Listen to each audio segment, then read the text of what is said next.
What would happen if a band member left Band-Maid? I don't know. That would be an interesting. I would say right off the bat that it would probably depend on the member. Does it though? I don't know. I don't think so. I don't know, man.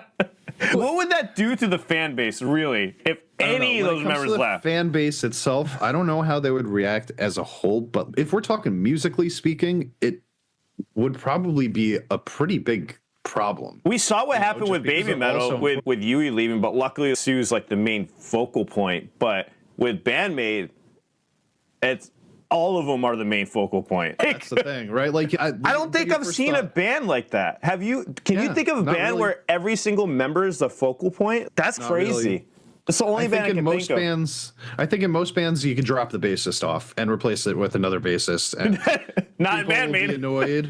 Yeah, people will be annoyed, but they won't give up on the band. Yeah. But if you take Misa out, I think that half the fandom is going to be like furious about that. And you can't take Akane out, and you can't take Miku out, and you can't take Konami out. She writes all the fucking music.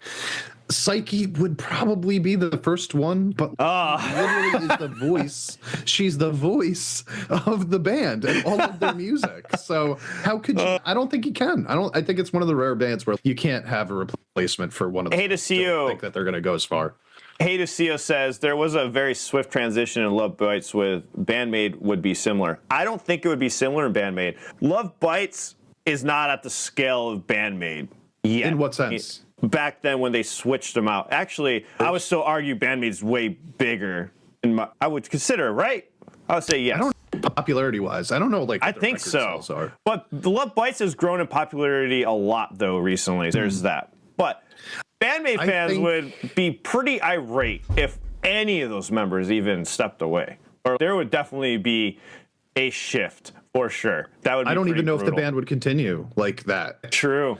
I'll be honest, like you take one of those band members out, I don't know if Band-Maid is Band-Maid anymore. I think that they might all at that point decide to try to do something separate, like Miku already has with her other band and stuff like that. I just can't imagine one replacement out there that the fans would be happy about replacing one of them. There's only one group that I could think of where it would be really hard to replace a member, and somehow they still been doing it. It was Avenged Sevenfold in my head, minus you could go without the bass. You could switch the bassist out. I was gonna say. But they lost the drummer, and it's still not the same. And they got and the crazy. Who's the replacement drummer? It's the guy from. He's a phenomenal drummer, though. Like he's Wackerman. Awesome. Wackerman is his last name, but that drummer is amazing. He's definitely the best fit that they have found, but that was another band that I could think of would be hard to replace a member other than the bassist. Sorry. Yeah. You could. You look, it's interesting because you look at the older bands like Megadeth, right? Megadeth's gone through some transformations. Fans view them as Megadeth, right? It's not really that huge of a change. They got the Soilwork drummer in there now. I think he's been there for 8 years now. And I haven't heard any Megadeth fans complain about that. So I wonder how much it comes down to how long the career of that band has been up to the point where they start replacing members. Well, Dunn said in the chat, I think if one left, seeing as how close they are as friends, I think they might choose to disband Band-Maid. Yeah, and I think that's what would happen. It would be wild if they kept going. But I think they would keep going if one of the members said, hey, I can't do this anymore, but I really want you to keep going.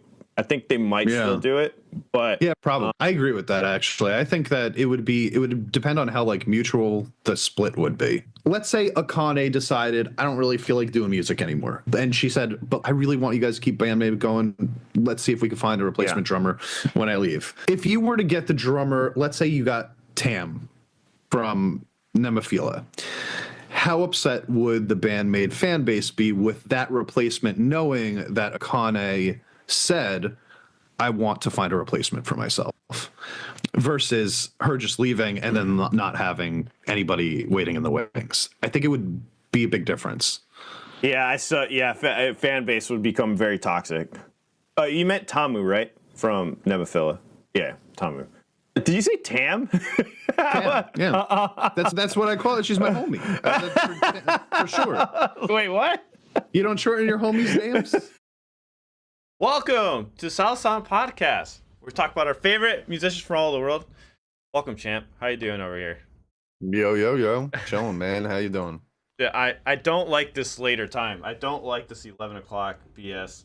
I'm so used to waking up at 9 a.m. I was complaining about earlier. Hello, motherfucker. And yeah, just Yeah, don't like it. I don't like I it. mean, I can't like I it, just, champ. I'm not asking you to like it. I'm just asking you to deal with it. I'm not even asking you. I'm saying, deal with it, because I'm gonna be asleep when you're I awake. know. I just because so for those that are wondering what the fuck are they talking about? Because Champ and I are technically on the same time zone right now, and I'm not liking being on the same time zone because I'm so used to doing the show at 9 a.m. but I'm on 11 a.m. But now my body has shifted to this time zone, and I don't like doing stuff this late. I don't like recording this late. I don't know. I just can't. Can't do It's it. just hilarious that you call this late because I literally just woke up. My day has just begun. I'm drinking my morning coffee. I'm ready for some music conversation, and maybe a couple other things. There are a couple things that happened in Japan this week that I want to mention. Yeah, yeah. So we're gonna be talking about Band-Maid. We got Baby Metal show also that's happening weekly. We're gonna talk about like a little recap of that show. Saki is in a new group that I just listened to, and I have some comments about that. I don't know. I have some comments on it, so we'll get to that. But we got a lot to talk about today. By all means, guys, join us on the Discord server and check out our news section that we have in there. You can share articles with us that you guys want us to read. I'll probably pull up Discord today because we got a little light of a news cycle for today. But yeah, well, where do we start? I don't even know. Start with the Saki joining a new band. Let's start with that. I agree. Let's do that. Yeah. Saki starting with this new band. So the band is called. Let me pull up this article here and get this going here. So it's called Like an Angel. And so Saki joins Like an Angel, which is with the new band Tatsuya with from Larkin Seal going on right here. So this is if anybody, we're talking about Saki from Nemophila. Saki from Nemophila. So we got Jekyll, visual K singer on vocalist, Saki, ex Nemophila guitarist. Reno, I love this. Thank you, CMC, but I don't know. Tetsuya from Larkin Seal as on bass, and Hibiki support for visual K singer Hazuki on drums, which that's just awesome just to see like a vocalist on drums for something, you know. It's unique. It's less unique in Japan than it is in America, but it's still very unique. Yeah, for us, right? We're used to that. Yeah, no, that never happens over here. I can't even remember the last time a band had a drummer that did vocals. Or didn't like the guy from Pour Some Sugar on Me, didn't that guy do a lot of vocals in Def Leppard too? The only band that comes up to me in my head as drummer doing vocals is Genesis. That's always immediately the first band I think. A famous band. Phil Collins going from. Are they American? They're European, right? You know what? That's a good point. Yeah, from the UK, right? I think so. I could be wrong, but I think so. I think they're from the UK. Yeah, you're right. So if Grohl does vocals and drums, but he doesn't usually do them together. Oh, that's right. Yeah, true. He didn't do them together. He's the one like in Foo Fighters, he plays guitar. For the most part. Yeah. And in Nirvana, he didn't do any vocals really, and that's when he was doing like the most of his drumming. So he kind of separates them, but he does both very well. Speaking of Phil Collins, I'll always mention Trick of the Tail. That album is so great. He does progressive drumming while singing, and that to me is still one of the most impressive things I've heard. I can't think of a progressive drummer that does lead vocals. Give me somebody in the chat if you guys know someone. I can't think of one progressive drummer that does vocals. I got one. God, I forget their name every time. Then you don't got one. I got one. Hold on. Dude, the Japanese group that we listen to that has the two drummers. Oh, and they like switch positions. Are you and it starts with a G. Gatrick Spin? Gatrick Spin. Yeah. That's right. That's right. The original drummer. Yeah, well, they switch it up because they have the two drummers, right? Ah, so that's like true. Two people that play drums, and then like four people that do vocals. And depending on the song, like you'll get like one of the drummers doing vocals. So this is not new, by the way. CMST is correcting me. Sorry. Saki said, I guess Saki has been playing with the band Like an Angel for a couple of years now. Like an Angel is the official cover / tribute band for Larkin Seal. Both bands are led by bassist Tetsu. It's a tribute cover band? Wow, sort of. So I was looking this up also. Like, yes, that's how it began, but this is the song that they just came out with. I'm pretty sure that's an original, isn't it? Like I thought it was, at least when I was listening to it. It might I could be totally wrong now. If I'm wrong about that, then I'm very surprised. Can I say one thing though? That's interesting. Imagine you're in a band, you're in your own band, blows up, and then you as a member of that said band that became famous, has a bunch of hits and stuff, goes into another band to create a cover band of that band that you were in. That is fucking odd. It was it was a weird situation at first. I was reading some Reddit posts about this band and like the formation like a year ago, or they actually announced in 2023. So they've been thinking about this for a while, and then Saki started playing with them like live last year, I guess, and it started out completely as just like because even the guy that was in Larkin Seal, his name was Hyde, and this guy, the singer in this group, is going by Jekyll. So, Jekyll and Hyde, it's literally Yeah. they're trying to make it seem like that Mm. or whatever. And Good point there. yeah, and so like I was reading these Reddit posts and like at first people were just like, what are they doing? Like why are they doing this? Like I don't understand why you would make a tribute band for your own band. But It's strange, dude. Come on, it's strange. Chat, what do you think? That's a little odd. I'm just Well, saying. the argument for it though was that Lark and Seal they're just not that active anymore, and Yeah. they do stuff like every couple years maybe, and this dude, he wanted to keep the vibe of that band going, so he's kind of like he's almost like 2.0. So You know what I mean? Yeah, CMST was saying the more interesting question is that why does the cover band Like an Angel even exist? And the simple answer is that the members of Lark and Seal don't get along very well. Okay, that I didn't know. That's some information. Yeah, did not know. I didn't know anything about the Yeah. inner turmoil of the group. I just know that And Hyde is doing Tetsu- his own thing. That's true. Hyde Yeah. has been doing his solo stuff for a while. they're right? all doing stuff. They're all doing stuff if I recall correctly. It's just that like Tetsuya like really wanted this to exist like as if Lark and Seal still could exist, but they can't. Yeah. Well, So like, but it's cool that they're pulling together this type of thing. So I didn't know any of the other members though. So I listened to the song, and I'm listening to it, and Saki's guitar sounds great in it. And I'm just thinking in my head the whole time, like, it's okay. It's good. It reminds me of classic Visual K style of vocals. They're probably going for that same vibe of Lark and Seal. And I'm just thinking in my head, I'm like, this is what Saki wanted to do instead? Or like one of the things that she wanted to do instead? You think about her in Nemophila, and it's hard for me not to think about her in Nemophila, and it just like makes me sad. I was like, damn, you went from Nemophila to this? But I could be biased on this because I'm a huge Nemophila fan, so No, I feel your pain, man. Because like, listen, did I like the song? The answer is no. I'm not even gonna sugarcoat it. I did not enjoy the song like at all. But that being said, and it was mostly due to the vocals. I just can't. It's really hard for me to get into that type of vocals. They're really like, I don't know. I guess Visual K is what you would call it. But I got one for you though. Like. Yeah, I got one for you that I do need to show you that you will like. Okay. But Kizu. Yeah, Kizu is the one I got to show you. Yeah. Okay. We'll remember that for later. But I listen.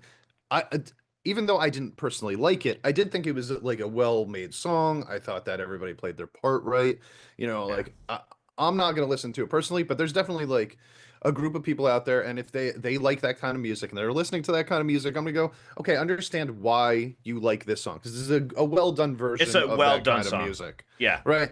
But like, I'm just not gonna listen to it. So I sit there and I go, dude, seriously, Saki, like the same as you. Like I can't. Like Nemophila is so fucking unique and awesome, and like I just it just makes me go, Saki. Yeah, I thought we had the same taste in music. I guess we don't. I have something to say about this. Eric is, from Dicodec, or was in Dicodec. We're still really good friends, and he told me this once, and it was interesting to hear this perspective. He said, sometimes I just want to play the boring music. Like, I just want to play the songs that are just like the other songs. And I'm like, for me, in my head, I go, what? Why? So he's in a band that's more traditional to modern metal, and that what you and I find as boring structures are not our favorite thing. He's just like, loves it. He's like, I want all my music to sound the same. I'm like, Yeah, I guess. Yeah, just you're right. You're right. Okay, you're right. There is people that do. Yeah. You know, Eric is a great example of that. And Yeah. to be fair, he has other interests too. But Mhm. so I can see it. I can see that. And we'll fall into the same camp sometimes also, like you and Yeah, I yeah, do. yeah. Like, you know, We'll fall in the like same camps too. there are going to be times where we're going to go, I absolutely, like, even though, like, you know, if we were to sit there and say, what's your favorite kind of music of all time, like, it's probably something that's like really specific and eclectic, and it's going to require you to think about while you're playing it. But a good chunk of the time we're also just going to listen to or want to play something that's like simpler, just for the sake of our brains. Actually, we could talk about that a little bit later, because we're Yeah. going to talk about a little bit of John Stamos playing Papa Roach. Yeah, And yeah, yeah. that brought me back to thinking about how I felt about Papa Roach when they came out, which is very Yeah. similar to what you're saying right now about Eric and enjoying the other bands, right? Well, But I it's do like want to be. Let me just say before yeah. we move off this, I just want to say there's no hate on in Lark and CL. Like, I Yeah. completely respect them as a band. They are a legendary Japanese band that Yes. has been Yeah, talked of about course, by a of ton of course. the bands that we listen to now. You know, but just for our own personal tastes, I don't think they're doing anything that like we haven't really heard before or would necessarily get into right away. But and then to be fair, there's probably other people that have never heard anything like that. Honestly, like there's probably people that have never heard anything like that. And I will say the guitar is actually exceptionally good in that song compared to some other visual K bands. But I was listening about John, the drummer for System of a Down, just going back to what we were saying about doing stuff that people expect or just want to hear. He said he would actively write drum parts that people wouldn't expect. So if he went to a natural drum fill, he'd be like, "Oh, people are gonna expect this drum fill, so I'm doing the opposite." He'd always do that for all his drummers. That's why the drums are so fascinating in System of a Down when you listen to him. If you listen to like the Toxicity album, some of the most unique drumming I've ever heard. When you're Definitely playing true. it, yeah, you know what I mean. Definitely true about them. I mean, it's the thing that their vocals and their drum work are the things that stand out to you. I think immediately, like even before you know anything about System of a Down, you hear it, and the tempo switch ups, and just like sort of like the breaks that they take with drums, like constantly. They'll just break out the drums, like take a break from the drums, and then come right back in with a beat that you don't expect. It is one of the things I respect about System. So, Even though I don't listen to them that much, I respect their drumming. so while the reason why we're talking about the John Stamos thing, you know, the guy from what was the show? That family show? Full House, Full Uncle House, Jesse. yeah, Uncle Jesse. He plays drums, right? He's a musician. He plays guitar. I don't know if he does vocals also, but he's a well-rounded musician. So I saw the Drumeo video. Shout out to Ken who posted in our Discord server. And I want to relate this to Japanese music in a second because I don't think I've seen anything like this. And I'm actually really considering doing this with some drummers in El Paso. But I want to show drummers in El Paso Japanese songs for the first time without the drums to see what they fucking come up with to some of these songs. Like throwing them a curveball, like some Nemophila or some like Band-Maid, and see what the hell they try to write, or maybe they completely fail. Because Drumeo has this series where they have drummers listen to drumless tracks and to try to write stuff. That's what John Stamos did. And I was like, so when I saw that video, that's what I want to talk about today. I'm like, that'd be a awesome concept, just do it in the Japanese realm, because that would be difficult. I'm gonna have to find some really good. There's some. So I'm starting a music school, by the way, in El Paso. So I'm gonna be in touch with a lot of drummers, and I'm looking forward to this because I'm thinking about actually starting something with that, showing like some of the music teachers in the school, like some of the Japanese artists, because they're like renowned drummers for the El Paso area for that, because there's a lot of session players that are going to be playing at the school, so it'd be interesting to show them some Japanese songs. I'd love to hear what you guys think. Give me some suggestions later if you're watching this for what I should show them, but be fascinating. The first thing I would throw at them would be different. If you're going to show them Band-Maid, throw them something like different, like something where they there's no way that they'd actually be able to guess like what the drumming pattern would be from Akane in that specific song. You know what I mean? Yeah, oh or yeah. Like, or like Maximum the Hormone.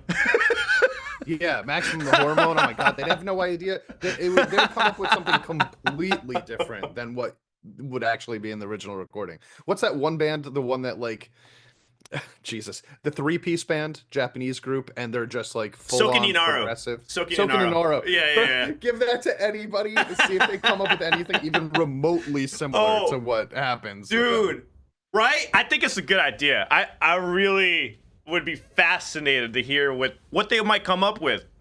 So yeah, I want to go back to the Larkin Seal stuff. CMSD said, again, members of Larkin Seal don't get along very well. They are not they're not at odds with each other, but they were around eggshells around each other, which I've definitely been through that in bands where you're just worried about making someone explode. And then he also said there's a story about how Saki happened to join like an angel. The leader and bassist of the band, Tetsu, had his reservations about Saki joining the band, but had worked out so far.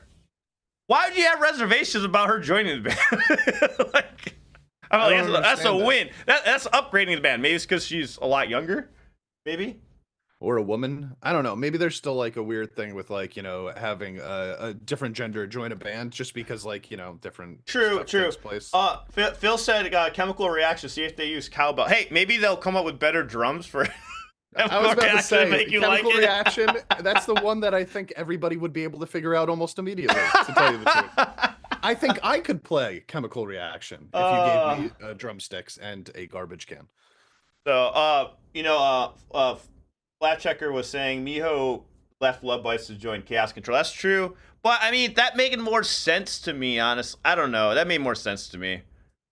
I don't know. It's two power metal bands. It's like one power metal to another power metal. It's like, all right. I mean, but why would you leave Love Bites? True. Love Bites has a way better chance of like going far, and they are going far. They're way bigger, but there had to be something else in that chemistry with the band. There had to be something chemistry-wise that was not jiving. Maybe personality just doesn't work with other personalities in the band. Being in something that's like famous or going famous or doing very well can only take you so far before you're like, but the chemistry's just not there. It's like going to that nice high-paying job, but it's miserable as fuck. Like, cause I've had like call center jobs where it was like great pay, it was like $23 an hour. I literally lost my mind. I couldn't do it. I lasted a month. I was like, I don't care. You can pay me X amount of money. I cannot sit here all day looking at a screen. I just can't do it. It's like impossible. We're very different in that way, my friend. I am still aching for the day that somebody gives me a good job that I could just look at a screen all day with. Just go to Spectrum then, bro. Bam, you're set. But then you're dealing with people on the phone, like unplug it and turn it back on type. Yeah, no, bullshit. That ruins it because I'm not just dealing with the screen anymore. Now I'm dealing with people's human voices. Okay, fair enough. No, I can't sit in place that long. This is why I have a stand-up desk at the studio. Like, I'm sitting on a chair right now, and it sucks because I got so used to my stand-up desk. Bro, we are opposites in almost every way. I sat in this chair the other day for at least 5 straight hours while I played the new Oblivion remaster. Yeah, I can't do that. How do you, literally at least 5 hours, and I'm not exaggerating. I might be underselling myself right now. It's the one thing in life that I'm very, very good at, and I feel no insecurities about. I am really great at sitting at a chair. So, Dead Ben said one hot girl in a band might cause some issues. It could. It really could. It could definitely cause issues. I think pretending like that wouldn't be a concern. It would be a little bit silly of us. You know what I mean? Because we want to talk about like everything being completely equal in all circumstances, but like a band full of guys inviting one girl in. It's not like it's half girls and half men. It's one girl. That's a little, might not be the easiest transition there. And right now, too, for the Larkin Seal thing, we have just one video out. It came out 23 hours ago. So this is why I thought it was new. This is why I didn't think anything of it. But, I mean, that's a lot of subscribers out the gate. I mean, I'm sure they created a channel ahead of time and then just, like, posted this afterwards. But, hey, best of luck. It's interesting that they didn't have put any live stuff up before this. Because if they've been touring live for the last year or so, you would think that they would have had some live performances to throw up onto their YouTube channel before, like, a music video. So someone was saying in the chat, Quinn was saying, I got the feeling Saki left Nemo because she wanted no part of that schedule of constant touring, recording, writing, doing covers. But then she's in this band that's a cover band, like they're essentially a cover band. So I don't think that makes a lot of sense. Yeah, I don't think we'll ever know exactly why she left, but my impression from the very beginning, from the first thing that she said, like that press release that she gave out after they left, was just that she wasn't into the music that they were doing.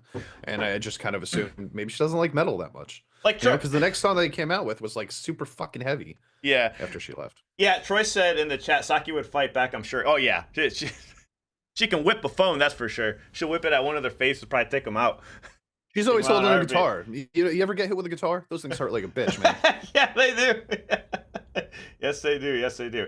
By the way, welcome everyone joining us on Twitch and YouTube and even Rumble if you guys are watching from over there. But if you want like a no lag experience, Twitch is probably the best bet with the chat. But it doesn't seem like it's lagging too behind. But I appreciate y'all joining us. It means a lot to us. And while we're on drummers, I feel like this got buried, but I got to talk about it. So Joey Jordison from Slipknot had another group called Vimic, and they're finally releasing their album. And I'm actually kind of curious just because I haven't heard about him. He passed away and stuff, so it's like for like a 50th anniversary. But after years on working, securing rights to the music, Jordison Family Estate is releasing Open Your Omen independently to get the album into hands of fans that have been asking for it for years. Joey didn't do anything small. We want to release this album the way he would have wanted, with the designs he was so actively involved in creating for the CD, double LP merch, and with support of his fans to make the biggest splash we can upon release.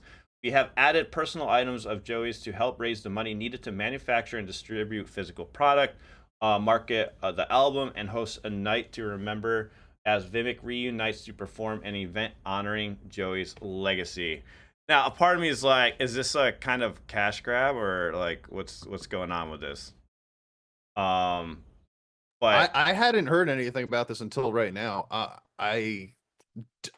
It's so hard to tell with these things. You know what I mean? Because like honoring a legacy is important, I think, but I think it gets tied into it being a cash grab like a lot of the time. So yeah, it's like I think they kind of almost work hand in hand nowadays. Like people will say cash grab as like a negative, but I kind of look at it as like, what else are you gonna do? Are you gonna do the TLC thing?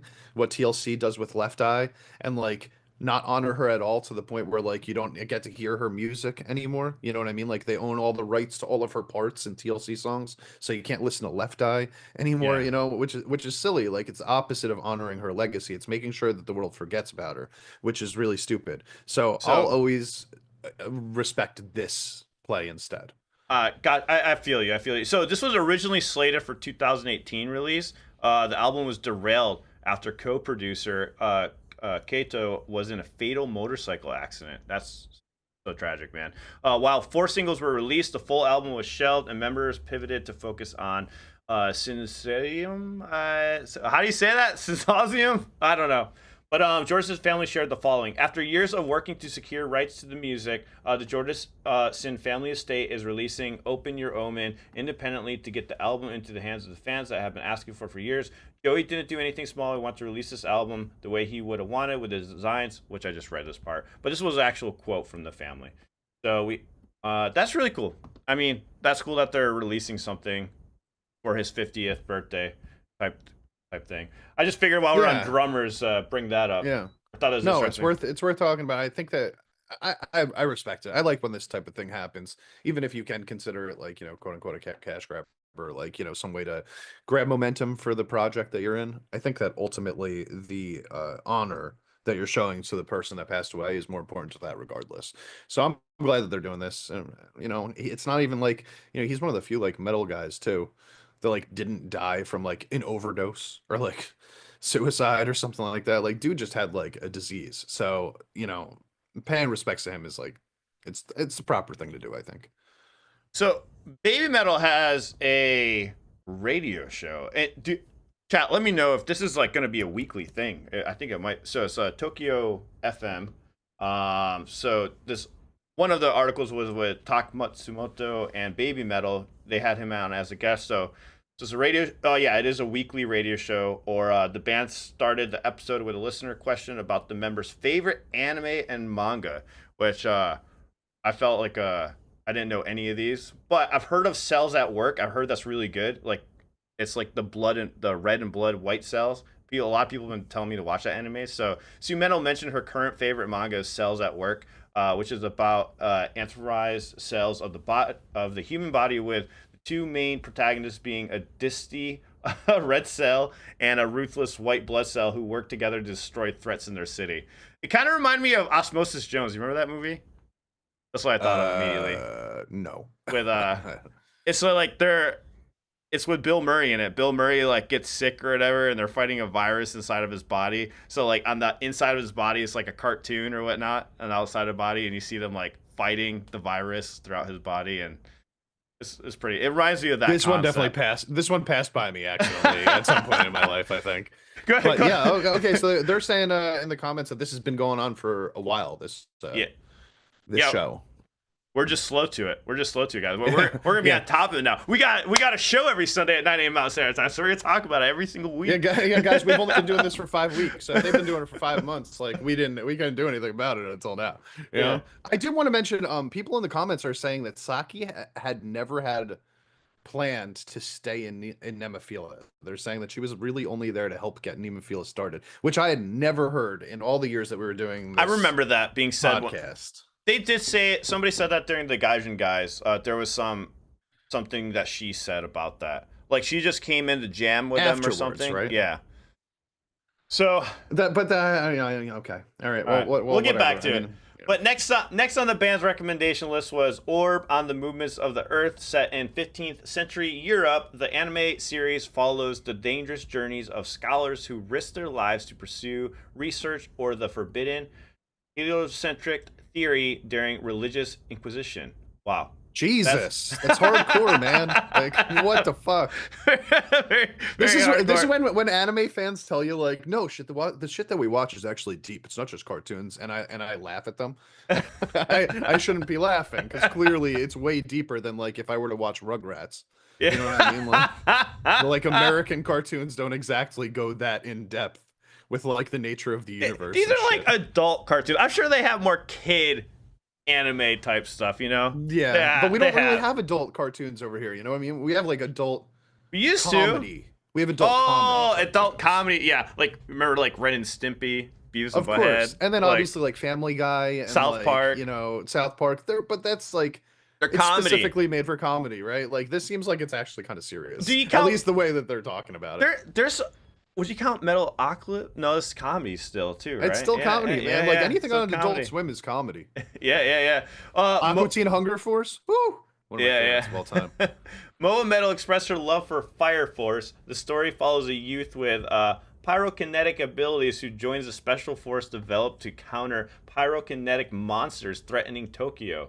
Wow. She felt a connection between the show and BABYMETAL. The author of the manga, Atsushi, is actually a fan of theirs and purposefully titles episodes after their songs like Atakasuki. Oh, that's cool. I kind of love that. I want that to happen awesome. with something else too. They should do that all the time. Another manga she also relates the band to is oh my god, Akatsuki no Yona of the Dawn. The story enters Princess Yona, who grew up sheltered and had a childlike innocence until her father was murdered in a coup. Coup d'etat. Forced from her home, she embarks on a journey with her bodyguard to become a warrior and fight alongside dragons to take back her kingdom. That whole paragraph just had like a crazy plot twist in two sentences. I didn't see that coming either. Yeah. Moved by the story, Moa Metal had this to say: "It has that feeling of a girl striving to be strong. It connects with BABYMETAL. I already feel myself crying." So Moa likes the animes that really like relate to BABYMETAL. That's why I need a BABYMETAL anime. Let's go. BABYMETAL thanked the listener for submitting the question and welcomed guitarist Takamusamoto from the Bees and affectionately referred to him as Talk Metal. So they did an interview with him. We'll put this article up on Discord if you guys want to check it out with everything on there. That little interview that they did with him. That's pretty cool. Hey, thank you so much. What do you think? Real quick, go ahead. Super chat. Thank you so much for the $5 super chat. I appreciate you, man. He said, "You think BABYMETAL and Bloodywood will do both of their collabs together live even before the now delayed release of the album?" That'd be awesome because all those people would get a first look at that new song. Are they touring together or like? Yeah, they're playing. They're playing a show in Japan together. We're trying to work out something with that, but it's in May, right? The show's in May, I believe. Then I would say like 95% yes that they will try to do their collaborative. Wait, it can't be in May. It must be in June. You guys let me know. I don't know. I was talking to John Reeves about Bloodywood playing in Japan. Maybe Bloodywood's doing their own show in Japan. I'll probably mix up dates. There's so much going on. Okay, so yeah, it says Bloodywood is touring with BABYMETAL this summer. So like, I mean, honestly, and they're coming to New York. Cool. I would love to. I would put it this way. I would be disappointed if they didn't do their collab together. Yeah. If they're touring together, they have a song together, and the album's not out yet. Fucking play that song together. It might be kind of a hard for them. I don't know what the logisticals are of like, using other people's equipment or getting on stage and like, something like that when it comes to that type of thing. But for one song, you'd have to think that they could just like, use somebody else's, stay tuned. cab or something like that. I've been talking with the bases a lot from Bloody Wood, so we're still trying to get an interview set up, hopefully in person when they come into town, and maybe get another one with BABYMETAL in New York. So we're still working on that stuff. We'll see what happens, though. Looking forward to it. Yeah, and I think just in general, BABYMETAL is more like they're doing more collaborative work just as a whole right now than ever. So I would not be surprised at all if they were going to try to do that live also. And yeah, like they have the song with Poppy, and Poppy has been joining like everything that she's done with a feature. She's like joined them live to do the song. So I would expect that to happen at some point also. Yeah, this is just a future of metal, man. All these collabs are just wild. We're getting it's so fucking many cool. of them.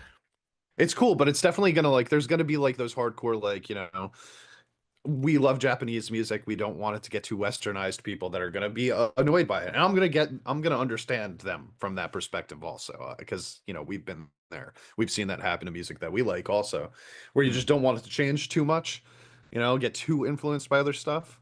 You just hope that they kind of like keep that base, that skeleton in place properly. Yeah, no, absolutely. Band-Maid also, we had Konami. I'm trying to find where this went. She did do an interview, so just some fun little facts in here that I guess I did know or didn't know. But she's the second person other than bassist Misa joining the show, and the show was J-Wave Sapporo Beer. I'll pop the link in the chat for you guys if you guys want to check it out. But there's a video for it and a Reddit post on it. And some of the key takeaways, at the beginning, Chris and Konami were talking about Chris seeing Band-Maid in concert at the Tokyo Garden Theater about 2 years ago. They began a toast with the beer. Is Sapporo draft beer good? I'm not a beer fan, so I don't know if I'd ever try it. But no, all beer tastes like piss to me. I don't know. I've heard this before. Konami mentions in this that she hated singing, so that makes sense. She also says that her older siblings played piano, so she started taking classic piano lessons. Piano has had a strong influence in Konami's songwriting, which we've heard before. Then she thought the guitar was cooler than the piano and started to learn how to play the guitar. First song that Konami copied on the guitar was Detroit Rock City by Kiss. That I did not know. That makes sense though. It seems like Japanese people love Kiss. Like that's like one of their favorite Western bands. I think it's because they're so out there. They were for the time too. The visual K of it all, right? It's the visual K of it all. They're a visual K band. Yep. The first song that Konami performed live was Japanese band Glaze, However, and but yeah. So check out that link. It's in the news section on the Discord server. Also here, I'll pop in the Discord link in chat for you guys. And cool. Ready for some top 10? Sure. That's early in the show for top 10. I know it's early. I was like, it's like I said, it's just I didn't even talk about what happened. That's true. Maybe I should wait. To do the top 10. So I almost fucked up, champ. Hardcore. I almost paid for a $6,000 guitar. Oh God, there were a lot of ways that I thought that could have gone right there, man. Like I was waiting to hear like it could have been anything. Like I almost drove my car into the ocean the other day, or like I was just like I didn't know where. Okay, so you almost bought a $6,000 guitar. Yeah. That would have been really foolish. I'm glad that you ended up not doing that. I didn't. Which guitar? Well, that's the thing. It relates to the show. Was it the one we were talking about a couple weeks ago? So it was Konami's signature guitar. Yeah. Okay. All right. So there's an opportunity. I want to give a shout out to Jared. Okay. So I put Jared through the ringer. I'm so sorry, man. When I first saw it, he put it up for sale on the Maid's Cafe, and I said, "Yes, I'm gonna get it." Right? I told him, "Yeah, I got my PayPal credit card. 6 months, no interest," and I was all down for it. We talked, and I was like, "Yeah, man, I'm down to get it." I was like, "Can you ship it Saturday?" He's like, "No, I'll ship it Monday." And I'm like, okay, cool. So I go ahead and I put it in, and then there's a 24-hour hold. Honestly, if he was able to probably ship it Saturday, it would have been no I would have never been able to get like It my would've been money too back. late. It would have been too late. It would have been too You late. would've accepted. So I don't know if Jared's gonna regret that, but I'm sure he'll be able to sell it no problem. So anyways, I got like a 24-hour window, right? So the money goes on hold, so it didn't process with the credit card. We're like, we gotta make sure Alan made this legit transaction, and it wasn't just like for no reason, you know, because it's a random $6 payment. So I'm like looking at it, I'm like looking at my other debts, and I'm like, fuck, I don't know if I should have done that. So then buyer's remorse like came in so quick after that purchase, and I'm like, Jared, I'm so sorry. I really don't think I can afford to do this because I have so much other debt that I have to pay off.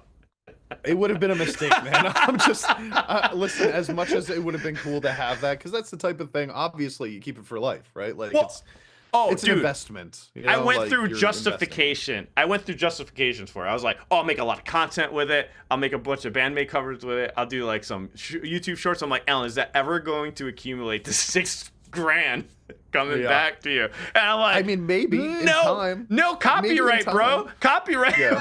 Copyright would not allow that to happen. So it would have never. It would have ended up being one of those things where you hang it up in the back of your office, and it's awesome to have there, but really it's a set piece more than anything. And is any set piece really worth $6,000?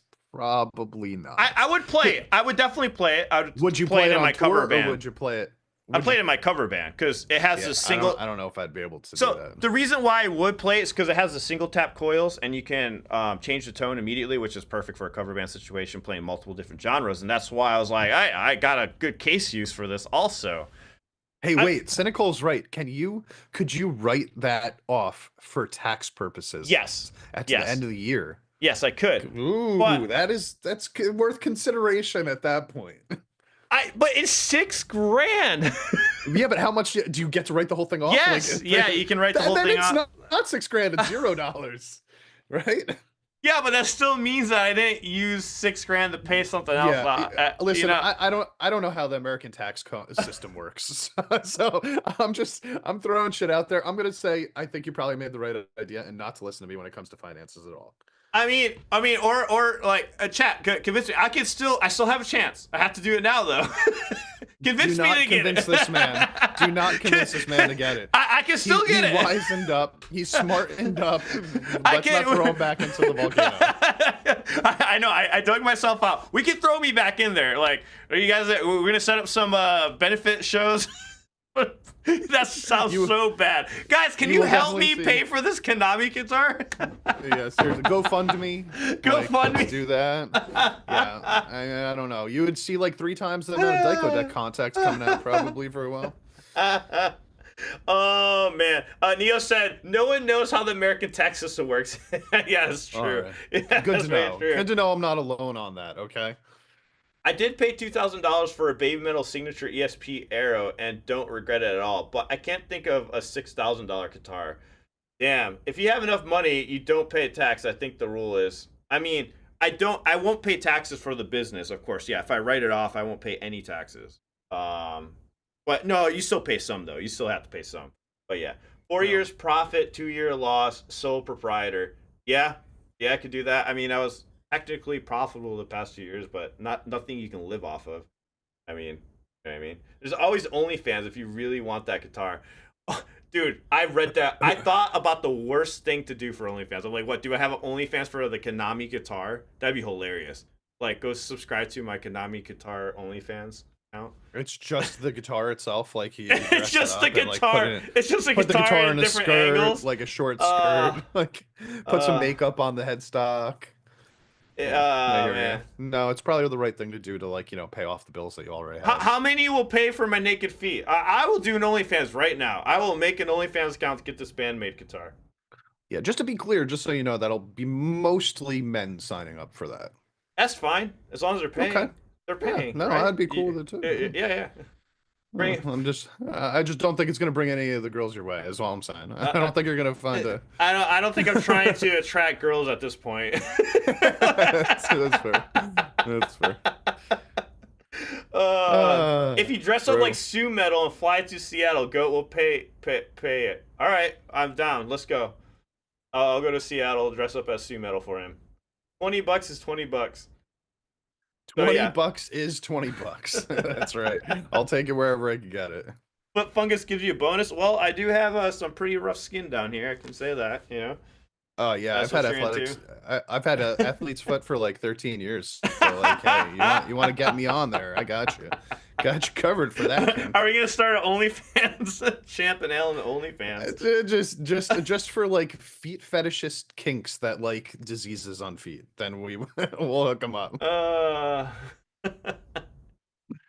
Ridiculous. But no, I think Goat would prefer me to dress up as Psyche. I think that's it. That's his main. That's his favorite singer of all time.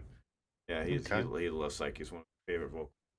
I don't know. Okay would you guys honestly? Would you guys chat? Would you pay $6,000? Would you really pay $6,000 for the Konami guitar? Obviously, 200 people did.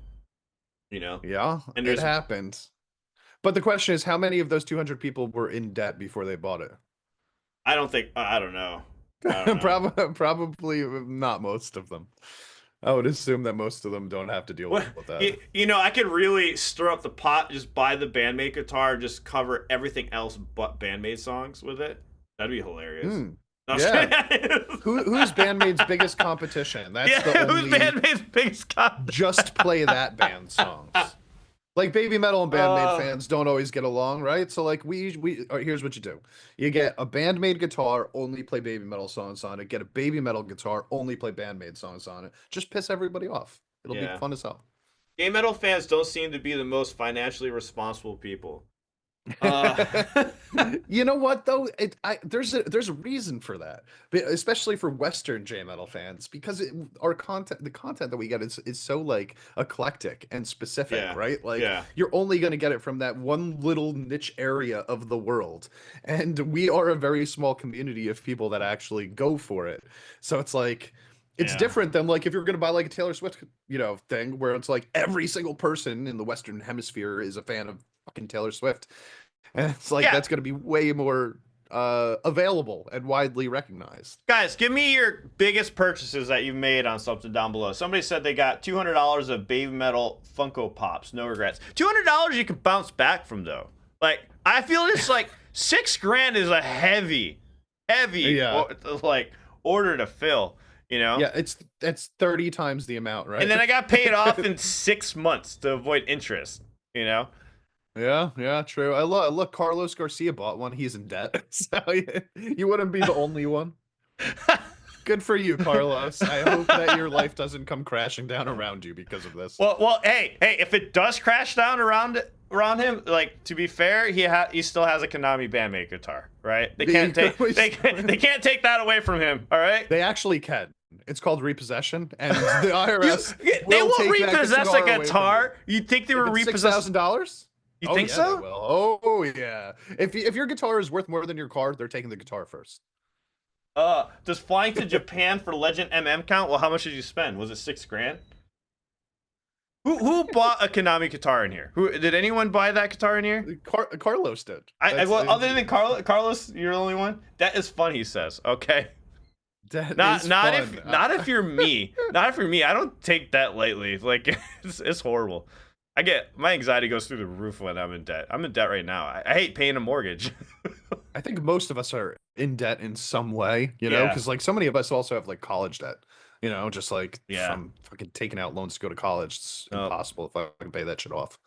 I had a traumatizing childhood revolving around finances, so I am thoroughly fear being in debt or owing money to anyone. So yeah, adding another $6,000 bill to like, my already mortgage and car payment, I was like, oh, fuck my life. I just want to pay off my car first. Yeah, that would drive me crazy too, man. See, I'm not in, I don't want, debt. It's, I don't know what you would consider debt. I do have a couple, what are they called? Client services contacting me every once in a while to ask me for the money that I owe them. So I guess that would be considered debt. But I just ignore them. So in my mind, I'm not in debt. How do you do that? I can't do it. They call me every day. They text me every day. I don't answer or respond, and then nothing happens. So I just keep going on with my life until something will happen. See, that would bother the fuck out of me. I don't know Well, why. one day I'm sure it's gonna poke me in the back, and they're gonna be like, "Hey, by the way, you're going to jail," and I'm gonna be like, "Oh shit, I probably should have paid off that $400 payment that I made." But I mean, nothing's happened yet. I'll ignore them over time. It just disappears. Yeah, I Sometimes wish. it does. Sometimes it does. Yeah. It happened to me with a hospital bill once, actually. I had like Yeah. a big hospital bill for getting my what's it called? That thing that you get out, that appendicitis. Yeah. Got my appendix out, and they gave me like a $6,000 bill, and I just ignored them until it was like not a bill anymore, and they stopped trying to contact me. Yeah. I was like, oh, okay, it's gone. That was one of the most devastating times of my life, is when I got that $69,000 medical bill. Yeah, that's And ridiculous. I didn't even get fucking surgery. I was in that accident, and I was laid out in the hospital, and yeah, I said I had car insurance, which has like, some liability on it. And so since I said I had car insurance, so instead of charging me the $3,000 or $4,000 that they're trying to charge me, they're like, "Oh, well, now you owe $69,000 because insurance only paid $200 of it." I'm like, what? How does that make sense? I fought that shit for like 2 years, and then finally got it reduced back down to $3,000. So The American health Anyways. system, it's very strange, and a lot of it's just not real. So a lot of it, from what I was told, like growing up, like my parents used to give me speeches about this stuff, and they'd be like, "Listen, they're gonna try to get like 10 times the money from you, and if you call them and tell them that something is wrong, they'll often drop it down by a large sum until you can pay it, because they don't actually need all of that money. They're trying to get you to pay as much as they can, but they're willing to compromise and get something less." Yeah. And ever since then, I have never paid for a bill as soon as they gave it to me. I've always called the hospital afterwards to see if I could whittle it down. This It's always worth doing. This company stated that since I said I had insurance, that they had no choice but to charge that amount. I'm like, that doesn't fucking make sense. I'm like, take my car insurance off there. It's not health insurance. It's car insurance. I kept fighting it, and finally they did it. They reduced it. So. Goat QI says people vote to keep the system, so it can't be that bad. I beg to differ. People are fucking idiots. So I'm gonna sit here and say, hey, maybe you're right, but I'm also gonna say, people voting for something doesn't mean anything to me. that just means that we disagree. Over in the chat says, spent close to $3,000 to drive from Vermont to California to see Nemophila, Meshuggah, and Aftershock with my daughters. That's worth it, man. That's an experience with your family. That's I applaud all that. Like, that makes sense. This is a selfish need of buying a $6,000 guitar that I'm just gonna flaunt around on the internet. Be like, look, I got this really expensive guitar, and then make a bunch of content with it. It's not the same. Like, that's a good purchase, I think, because you spent some time with your daughters, and they're never gonna forget that memory, and they're gonna mention it to you for the rest of your life. So that is totally worth it. I agree. It's like that's a smart purchase to go in debt for. I would go in debt for that. I also find that you feel better about yourself if you spend the money on somebody else instead of yourself. Oh yeah. It's like I just sent my son to Florida, to Universal Studios, because his chorus was doing they won an award and they got sent down there as choir class, and it costs $2,000 though. Even though they're invited to perform, we still have to pay for them to exist there. And I'm not even going, but I'm like, all right, here's the $2,000. He had a great time. I'm never gonna regret giving him that money. But if I was giving myself that money to go to Universal Studios, I would have regretted that instantly, because fuck me. Who cares if I'm having fun at Universal Studios? But my son, I'm cool with that. Thanks, Teresa and Ken, for shoving in our face how Canadians and Europeans don't understand this story about medical debt.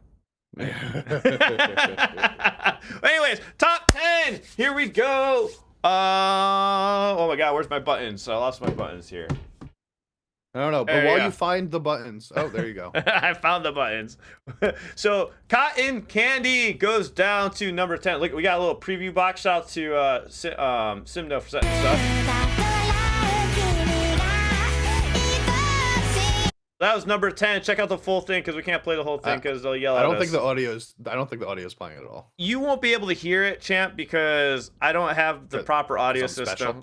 yeah. I don't need to hear it. I've already heard all the songs. Don't worry. Next time you'll be able to hear it. I won't forget my equipment this time. And after that, we got East of Eden on the list here. What's it? Kazama.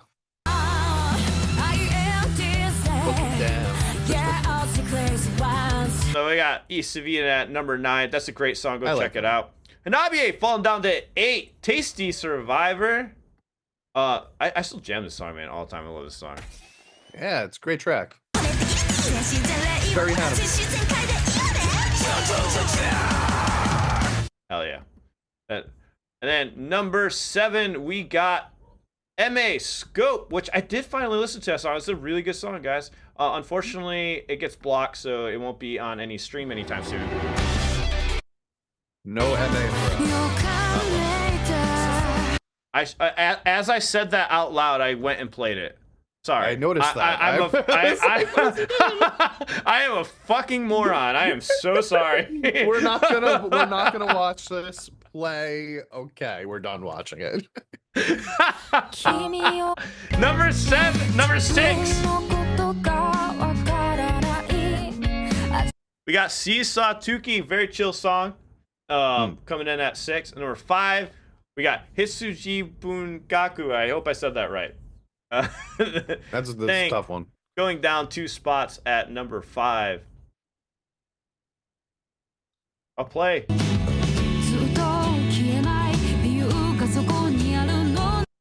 And number 4. What do you think it's gonna be? A lot of chill vibes this week. Yeah, got Band-Maid going up 2 spots. Woo!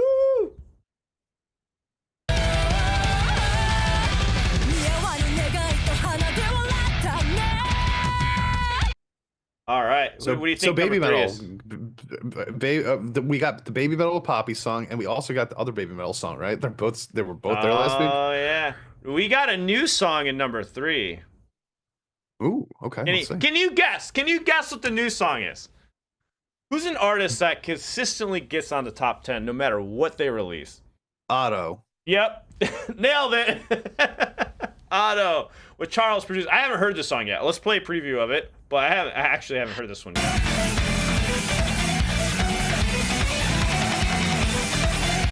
Champ, it sounds wild. You should check it out. I know you can hear it. Okay. I love how you have to give me the narration afterwards. Oh, wow. Can you guess what's that 2? BABYMETAL and Poppy. Nope. Then that's 1. No, I have no idea. Maybe it fell off the list.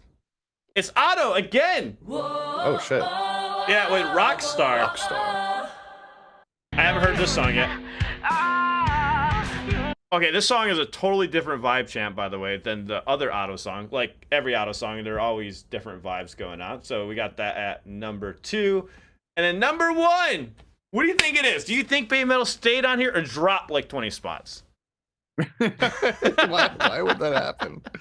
That would be so disappointing. It would be. We got BABYMETAL. BABYMETAL number 1. This is 3 weeks in a row.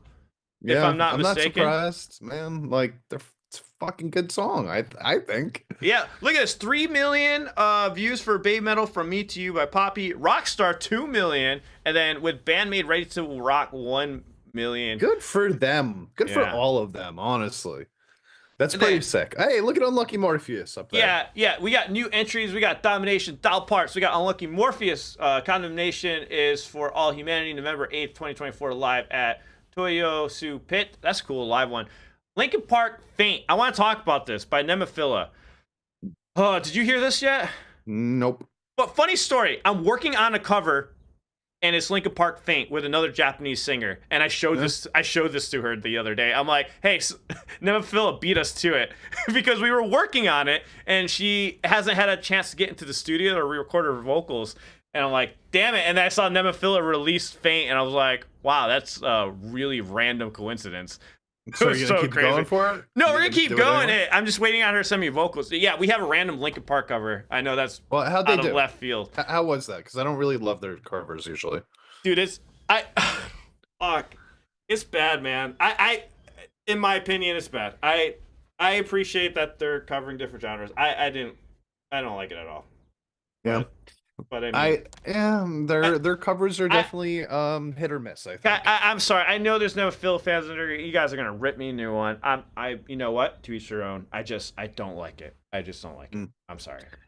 To be fair, I So don't like the original song, so that I don't think I would have liked it anyway. It seems that you did like the original I song, do though. like the original song, but I'm also a huge Nemophila fan. Nemophila went new metal after Saki, it seems, but they've always had the new metal vibe though. Yeah. By all means, I'm a huge fan of Nemophila. I like people really don't like it that I don't like their covers. I don't know why.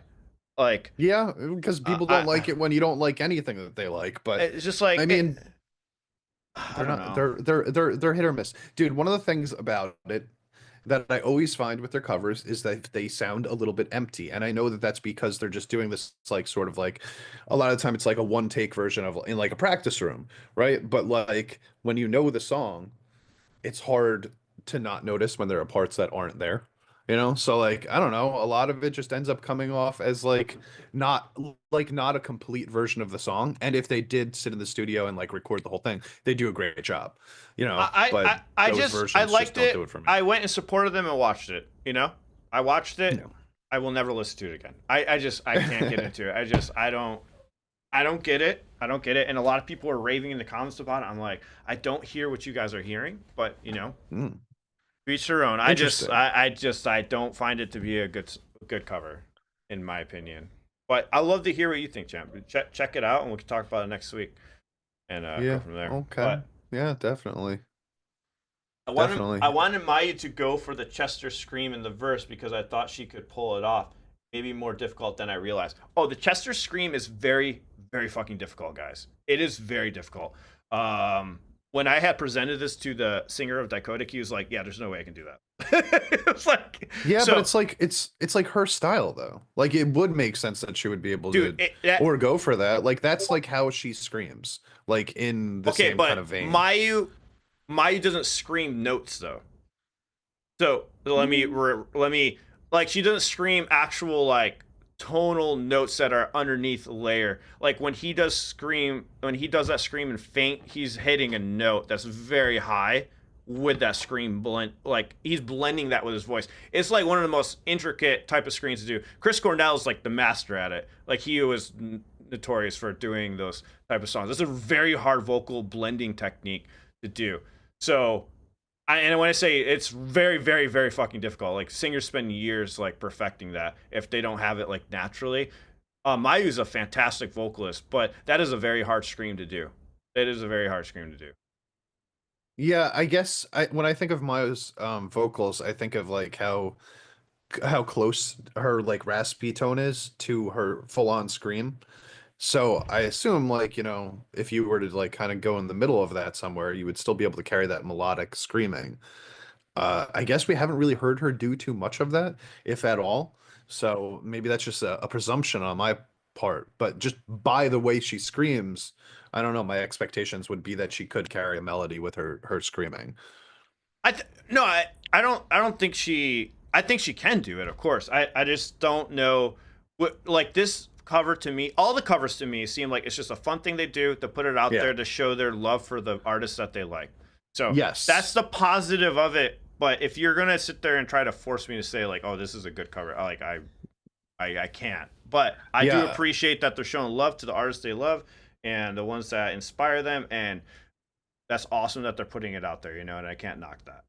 Yeah, it's like not a negative at all to like their status or anything like that. If anything, it's still positive, even if I don't like them, the Yeah. the covers themselves. But like it doesn't retract or detract from anything that they've ever done, like any of the music that they've written or anything like that. That shit's still awesome. Yeah, I'm here for the originals. That's what I am. I love Nemophila's original. Me That's too. what Me too. I that's love what I love. Brainwash. Brainwash was fucking sick, dude. Yeah. Like I thought that was one of the coolest songs that they ever put out, and that was fucking this year. So, All so right. they're Now still they're I'm still gonna hide. relevant. I'm gonna Sure. hide from the internet now and close off all my comments. Okay, before we like take off or anything, I do want to say I want to give credit to two things, okay, that are like not Okay. exactly the thing that we normally talk about here. One, XG, who I bring up whenever I fucking can. They just sold out the Tokyo Dome this morning, which means 55,000 fucking people are going to be there for their final show on this tour that Oh they're on. shit, that's So crazy. go Japanese groups. 55,000 people is a fucking lot of people for a concert, especially if you're the headliner, the only band, really. And then also from the world of professional wrestling, Tam Nakano has retired this morning. She is one of the mainstays of female Japanese wrestling for the last decade. and she quit this morning. She retired. So I wanted to give her a shout out too, because I think a lot of people that watch Japanese wrestling, everybody that watches Japanese wrestling knows who she is. Yeah, dude. Like, hey, we should have a Japanese wrestling segment. Fuck it. Hell yeah. Except that they're all leaving now. So that's the problem with Japanese female wrestling over there is that, like, a lot of them leave. Like, we're probably going to lose like half of the roster this really? year. Like, some of them are going to America and wrestling for WWE. Some of them are just retiring because it's hard to keep a steady income with that. Ken said on the Twitch chat, Champ twice did a 2-day show at Nissan Stadium, 70,000 per night. Oh, that's not surprising. They're fucking Twice, bro. Twice is one of the biggest girl groups of all time. And where's Nissan Stadium, actually? I don't even know where that is. I don't even know. I'm gonna look that up real quick because K-pop, bro, I mean, that's different. Like, they can just do whatever the fuck they want to. Nissan Stadium is in Tennessee, USA. So good for them coming over here and selling out 70K in America. That is pretty wild. Good for them. So, guys, next week's show, we got a subscriber that is going to be joining us for part of the stream to talk about Visual K, about our comments on Visual K, kind of educate us a little bit on them, and hopefully we can show Champ some of these good Visual K bands that we discover. So we're going to have a little segment on that, and we're also going to have a guest reactor join us and tell some stuff about his world entering in Japanese music. It'll be fascinating conversation because he just started a year ago, or Champ and I have been doing this for a while. So we're gonna be interviewing him, like asking him like how he got into it, how he like kind of fell down his path. So looking forward to that next week. So make sure you subscribe, hit the bell for notifications. Appreciate y'all coming out here, joining us for this podcast. We're talking about our favorite music from all over the world. Yeah, hit the like button while you guys are in here. And we'll see you all in the next one. See you!